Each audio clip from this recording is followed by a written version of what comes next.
Aquawaha Boy Rocks here. We don't have many rocks in Florida, but this is one of them. You might think it's just a piece of limestone, but actually it's a piece of agatized coral. I'm pretty excited about this one. You can see some of the agatization right in here. You can't see it on camera, but this piece is very, very light, so I'm very hopeful of what might be inside. I'm going to take this over to the 14-inch drop saw in just a minute, and this is a different 14-inch blade, but you'll see that there's not a lot of extra room here. So I will be cutting it, I'll be clamping it in the drop saw in this orientation to take advantage of the shape of the rock, so that hopefully the top of the saw, the arbor, will kind of fit down in that notch, and the shape of the rock and the shape of the blade will let the blade get all the way through the rock. You've probably seen this saw before if you've watched my post.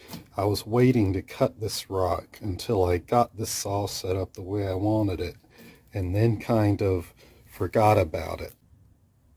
This saw is as close as I'm going to ever come to cutting a rock exactly where I want it. So let's fire it up and see what's inside.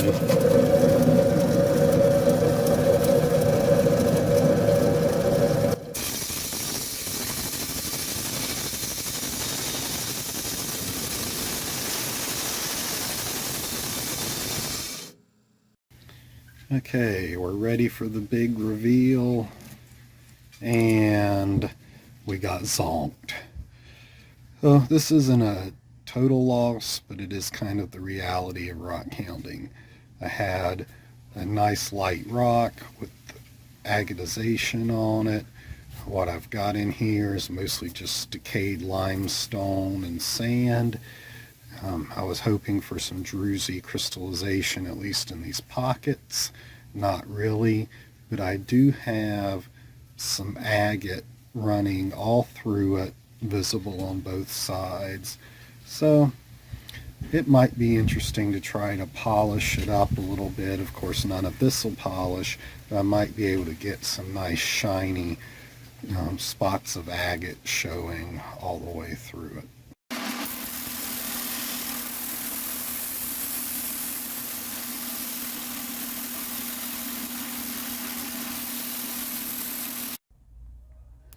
Well, here's that piece of coral again. I said there was agate through it. You can see some of the pieces here and here. And depending on how well this picks up in the light, oh, it's picking up. So all those shiny little pieces are little agates all mixed in here. So we sanded that to 3000 grit to get a little bit of shine on them. So all in all, not nearly what I had hoped for, but it's a respectable yard rock. I think it's a cool specimen, and that's how rock hounding goes.